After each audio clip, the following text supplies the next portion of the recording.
So let's talk about shoulder press. So there are a lot of shoulder press variations. I'm going to be specifically talking about the basic dumbbell shoulder press, but pretty much all of these concepts will apply to any overhead press. So even with the basic dumbbell shoulder press, you pretty much have your barbell shoulder press, your military overhead press, which are kind of the same thing. You can do it with a Smith machine. You have your Arnold press. There's a few variations of Arnold press as well. You have a hammer press, you have a push press. There are a lot of shoulder press variations. Most of these concepts will apply to all of those, but all of those are a little bit different. The grip will change slightly, the positioning of some things might change slightly, but these tips and these tricks will pretty much apply to all of them.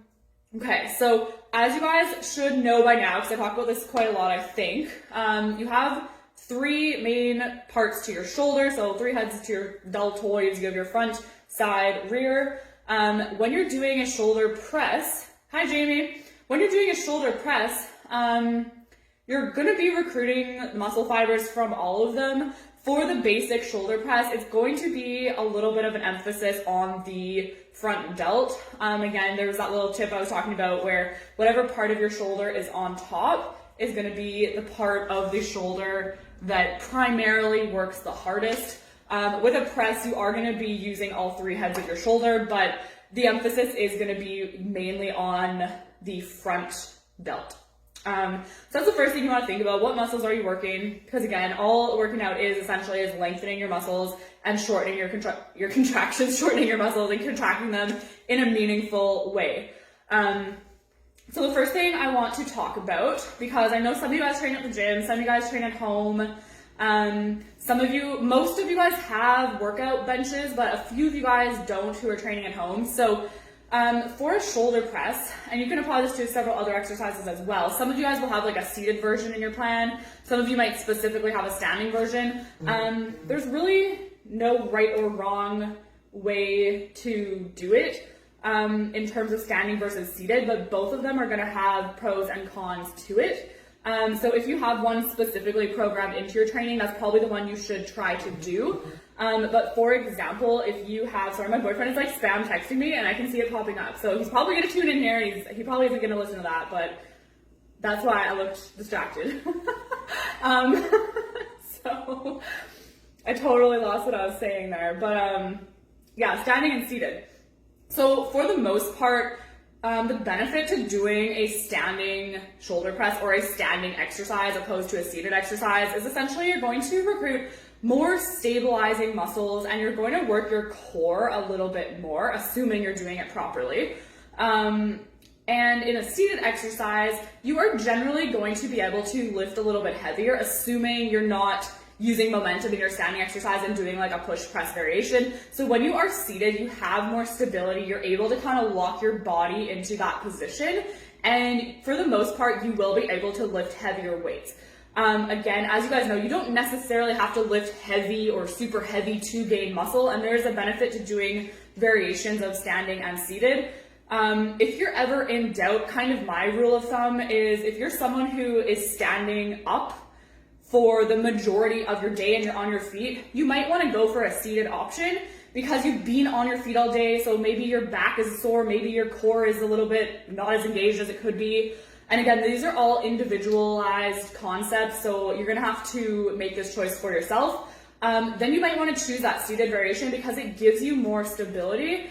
As opposed to if you're someone who has a desk job and you sit all day, even if you are going for a couple heavier sets or heavier reps, you could probably do it standing because why not? Like, you might as well take advantage of every muscle in your body. And if you've been sitting all day already, why not just stand and do it? That's my outlook on it. Again, if you have very individual goals or specific goals for your workout or for your training, again, those will also come into play when making that decision. Okay, so that's kind of the standing versus seated. The next thing I want to talk about is basically the form and how you're setting up your exercise. So when you have your dumbbells, I'm going to grab mine. Again, I'm going to demo with super light weights because I do still have a bit of an upper body issue, and just because I'm doing talking and whatnot, I just want to make sure I'm not lifting anything too heavy that's going to mess me up. So, first thing, even if you're standing, if you're seated, or standing or sitting, you want to make sure your feet are locked into position, and you want to look at where you're grabbing the dumbbells. Like, do you have one up here and one in the middle, or like, are they lopsided? Because some people, they don't pay attention and they just grab the weights, no idea what they're doing, and they start shoulder pressing and they're like all wonky. So just make sure for a basic shoulder press, unless it is specifically stated otherwise for some reason, you want to hold your weights in the middle of the weight. Because we don't want to complicate anything more than it needs to be, and we don't want to cause any more imbalances than we may already have. So grab your weights in the middle of the weights. So from there, one really common thing that happens is wrist positioning is incorrect. So especially if you have weak wrists or you're used to sitting at a desk all day, your wrists will sometimes like collapse in a certain direction, or maybe one wrist will and one wrist won't, or one wrist will go one direction and the other won't. So again, when you are holding, I'm gonna back up so you can see me, when you are holding your dumbbells, you wanna make sure that, like, even from the side, that your wrist is in line with your arm, because if you are holding it like this and your wrist is going backwards, that's gonna be putting all that weight onto your wrist. And if you're holding it forward, again, that's gonna be just your wrist holding it, and your shoulders are not gonna get as much work because it's all gonna be on your wrist joint. So make sure that your wrist from the side looks kind of like this, and it's stacked in line with the rest of your arm. So there's some really basic tips at the beginning in just holding your dumbbells, because that is very, very important, and you want to set that up for success in your exercise. So from there, a few common things that I see are, again, we want to think about the muscle, shoulders right here. So we want to keep tension on our muscles. So when you're pressing up, you want to make sure that when you're coming down, you're not coming all the way down and relaxing and just hanging out here for a bit. You want to keep tension on your shoulders. So when you're coming down from your shoulder press, you should also be working. That's your eccentric contraction there. And it shouldn't be just like drop out and rest. You want to work there too. So shoulders down away from your ears. You almost want to be like pulling them down. Again, you don't want to pull them down with your lats, but this should be a very controlled movement. And again, you want to keep tension. The bottom range is going to be a little different for everyone. It should be about in line, kind of like with your lips, with your ears, approximately there. That's where you're going to stop. You should still feel your shoulders burning at this point, and then you're going to drive it straight back up. You do not need to, unless specifically stated for some reason, bring the dumbbells together. You don't need to do that. A lot of people think they like need to hear this sound. It's not necessarily super a horrible thing to do, but you don't need to do that. Essentially, when you're at that top position, you just want to kind of stack your joints. So you don't want one over here or one like this. You don't want them caved in like this. That's another thing I see commonly. Basically, just want to be straight up and down. Control it on your way down. Again, stopping about here. It might be within a few centimeters for each person, and then back up to the top. Okay, so from the front, that looks pretty straightforward, am I right? From the side, I'm going to show you something else. So one thing, and I was mentioning this a little bit in yesterday's topic on mobility, specifically shoulder mobility. So a lot of people, especially if you have a desk job, people have internally rotated shoulders. So that's why back training and rear delt training is super important to ensure we're training our postural muscles enough and correctly. So you want to make sure from the side that your shoulders are even able to open enough, because unfortunately some people's mobility, they might not even be able to get their shoulders back this far. It might be here.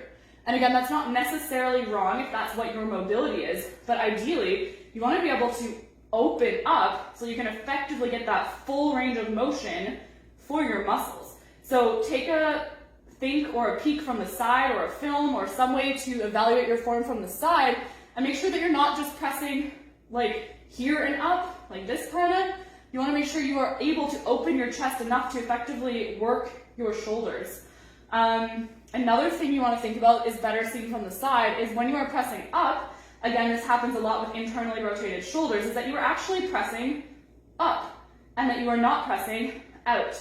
Pressing out is actually a shorter distance. So if you think about the distance from here or the distance from here, this is a shorter distance, so that's going to be easier, and you might actually find yourself doing that automatically as you get tired. So again, if it is challenging, if it is hard, you're probably doing it right.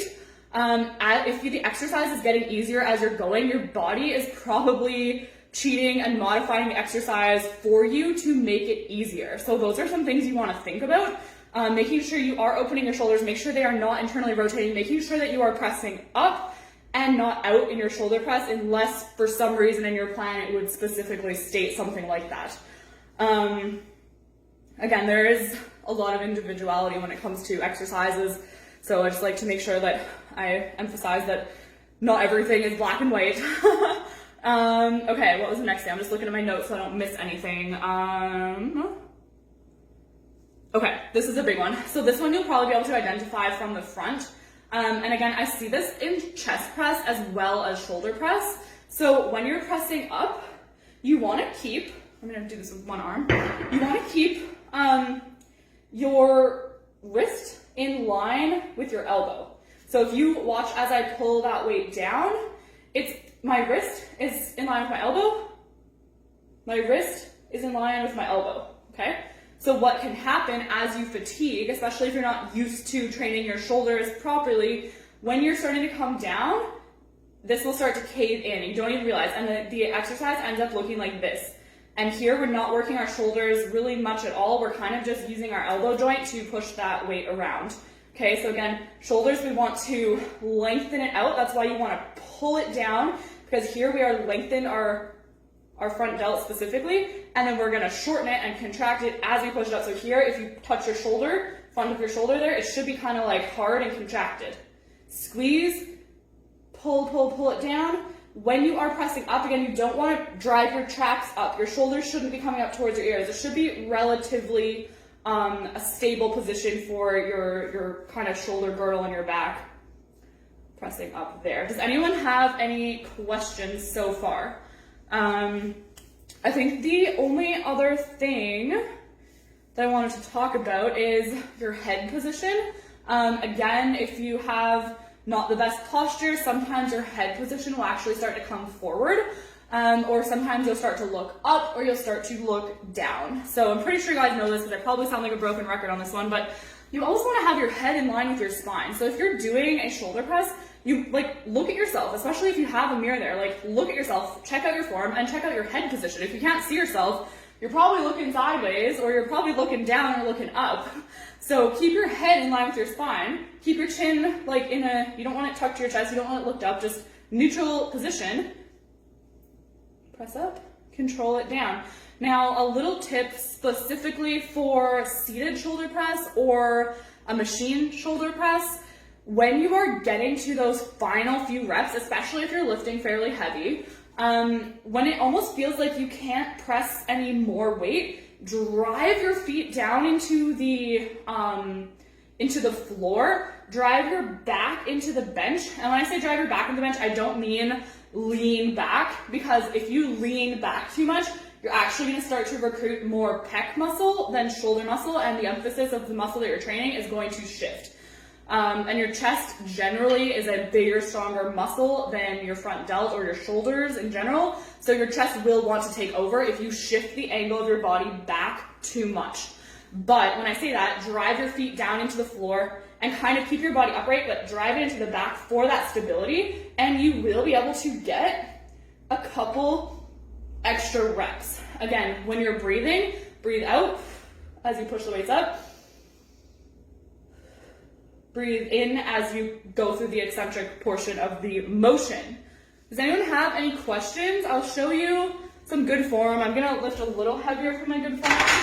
I just didn't want to be holding dumbbells around too much so that you guys can kind of see. So this is how I would do my shoulder press. If I'm standing, for my basic shoulder press, plant my feet into the floor, driving down. I'm gonna grab my weights, make sure I'm grabbing my weights in the middle of the dumbbells, engage my core, set up my posture so I'm standing nice and upright, make sure my head is in alignment. One thing I was telling a couple people this week, if you're lifting a heavier weight in any type of thing, you can use your knee to just bring it up. Because especially when you start lifting weights over 25, 30 pounds, they're heavy. So it might not be smart for you to just fling a weight up, whether you're seated, whether you're standing, whether you're laying back on a bench. If that weight is heavy for you, you might as well just use your knees to just kind of push it up there. So that's how I do it. Now my feet are planted, core is on. I'm gonna rotate my my hands. So if I didn't do that and I brought my weights up like this, and then I just pushed them up overhead and then worried about my position. We're in kind of like that risky position where when you have the weights up over your head and then you're moving your body around, like it's a risky position for injury. So we want to set our stance up and set everything up first. Okay, you want to be that stable foundation. Here we go. Rotate my palms. Everything is in alignment. Now I'm going to press these weights up, stack overhead, shoulders down away from your ears. Now I'm going to control them down to about here for me, drive them back up.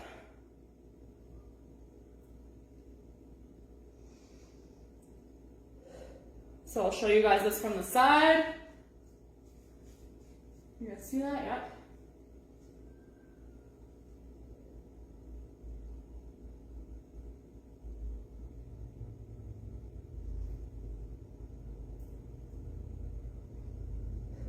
All right. So if you have any questions, drop them in the comments. I'll answer them here in a second. If not, that's pretty much everything. It is a fairly basic exercise. There's still a lot to it when you put it all together, but hopefully that sheds some light and some insight onto the shoulder press. And I think that's everything I have to say tonight. I'm sputtering. All right, I will talk to you guys soon. Paulette and Carly will see you guys soon as well.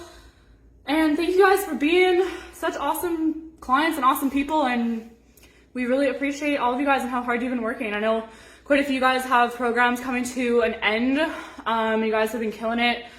We're so proud of you. I know that life is hard sometimes and things happen and there's obstacles, but honestly, I'm so proud of all of you guys.